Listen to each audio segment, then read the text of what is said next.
My channel new style video. Hi guys, मैं आज लेके आ चुका हूँ WWE रॉ का एपिसोड। तो आज का रॉ अगर हम मिस करते हैं तो दूसरे हफ्ते में अगर देखते हैं आप, कुछ समझ नहीं आएगा। मैं 100% बता रहा हूँ। तो उसके बाद बहुत हफ्ते बाद रैंडी ऑर्टन को मिला जीत ड्रू मैकिंटायर के खिलाफ, और सेथ रॉलिंस को पड़ा मार बडी मर्फी के हाथ से, और रेट्रिब्यूशन के लीडर बन गए मुस्तफा अली और कीथ ली और ब्रॉन स्ट्रोमन के बीच बहुत भयंकर मैच। इस हफ्ते रॉ के ओपनिंग में हमने देखा रैंडी ऑर्टन बैक स्टेज कह रहे थे कि मैंने 4 लेजेंड्स को उनके घर में घुस के लेजेंड किलर बन के ख़त्म करके आया था पिछले हफ्ते। जैसे आपको पता है, बिग शो ने मेरे ऊपर चोक स्लैम किया था क्लैश ऑफ चैंपियंस में, क्रिश्चियन ने मेरे ऊपर अटैक किया था, शॉन माइकल्स ने मेरे ऊपर सुपर किंग मारा था, और रिक फ्लेयर बन के आए थे उनके लीडर। और मैंने पिछले हफ्ते उन चारों को उनके घर में ऐसा मारा कि उनका कैरियर ही एंड हो गया। और मैं उसके लिए बहुत दुखी हूँ। मैं नहीं चाहता था कि इतने बड़े सुपरस्टार्स को अटैक कर दूँ, मगर मैं हूँ ही लेजेंड किलर, तो लेजेंड किलर को अटैक करेंगे ही।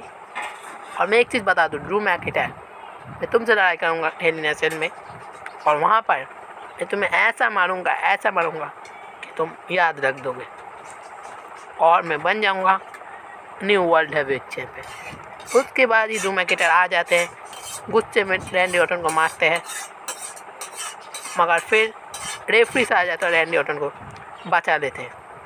तो इससे हमें पता चल गया कि हेल इन अ सेल में एक मैच बुक करेगा रैंडी ऑर्टन और ड्रू मैकिंटायर के बीच।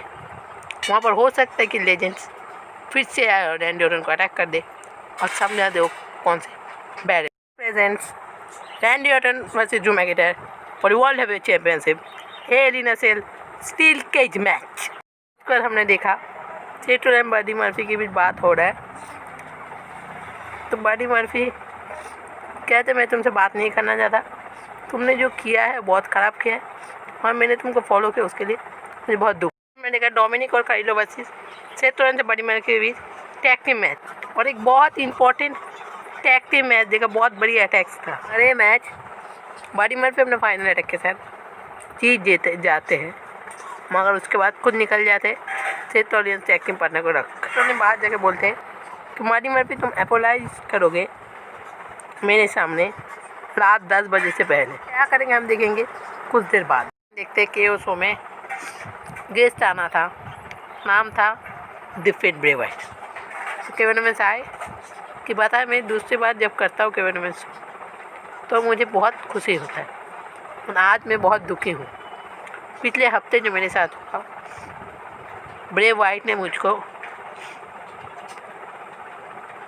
अटैक कर दिया था, तो मैं बहुत गुस्से में हूँ। Bray Wyatt please calm down and told me why you attack me, please काम हियर ब्रे वाइट। उसके बाद ब्रे वाइट आता है और वो कहते हैं कि तुम ऐसा फालतू बात छोड़ो, मैं तुमको गिफ्ट दूंगा, तुम वो ले लो।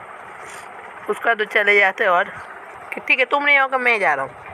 उसका जाने के बाद एक गिफ्ट मिला, एक ब्लैक मास्क एलिस्टर ब्लैक की तरफ से। उसके बाद हमने एक एग्जीबिशन मैच देखा, ब्रॉन स्ट्रोमन वर्सेस कीथ ली।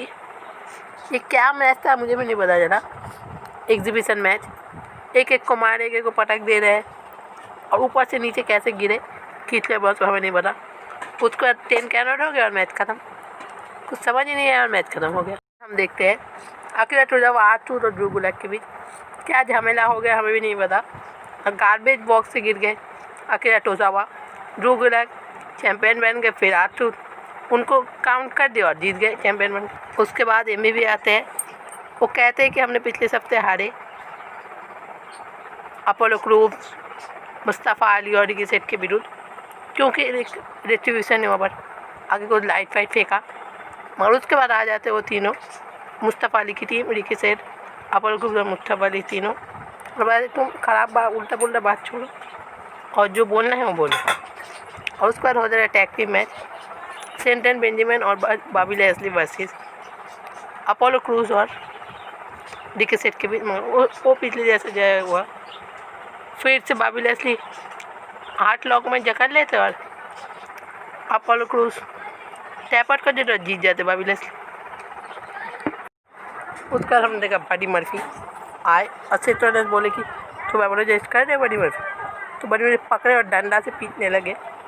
और उसके बाद सेथ रॉलिंस कहते ठीक है मैं तुमसे अपोलोजाइज कर देता हूँ। तो और उसके बाद सेथ रॉलिंस जब बडी मर्फी शांत हो जाते उनको डंडे से पिटाते हैं और उसके बाद आँख निचोड़ देते और फिर वहाँ पर से वो चले जाते और स्टील चेयर ले जाते बस। फिर वो बच जाते हैं। बडी मर्फी को आलिया बचा देती है और फिर बडी मर्फी की फैमिली आ जाती है और वो भी चाहिए तो बडी मर्फी बने रहते। तो ऐसे ही करके बडी मर्फी का एंड हुआ और सेथ रॉलिंस भी मार खाए, बडी मर्फी भी मार खाए और एमएसटी फैमिली आई और वो देखी मार खाते हुए और फिर चली गई। तो ऐसे ही करके बडी मर्फी के काम तमाम हुआ। मैच होता है मुस्तफ़ा अली और एमवीपी के बीच और मैच के बीच में मुस्तफ़ा अली के सामने आ जाते हैं बॉबी लेस्ली, सेंटर में और एमवीपी। और फिर वो जब अटैक करना चाहता तब लाइट बंद होते और एक्टिवेशन आ जाता मुस्तफ़ा अली को। एमवीपी ने कहा ठीक है तुम ये सब हमारे बीच लड़ाई भूल जाओ, हमारी टीम में आ जाओ, एक्टिवेशन को अटैक कर। और जब एक्टिवेशन आते अटैक करने फिर वो नीचे उतर जाते और उनके सामने होते जाए जो को बिचर कौन एक काले लंबे बाल है हमें नहीं पता रेस्टिब्यूशन के सामने। और हम भी सोचते अब तो हो गएगा मुस्तफ़ा अली का एंड और हमें कुछ नहीं करना पड़ा, खा जाएगा मार किसी और के खिलाफ। और उसके बाद घूमते हैं और बोलते रेस्टिब्यूशन जाओ अटैक करो और उसके बाद ऐसे अटैक करते बॉबी लेस्ली बेंजामिन में भी गए। और तो हमें पता चला कि मुस्तफ़ा अली ही है रॉकेट सुपरस्टार 2 रेस्टिब्यूशन को लीडर है। Please subscribe our channel, press the bell icon for new videos. Tata bye bye, new style videos, bye bye.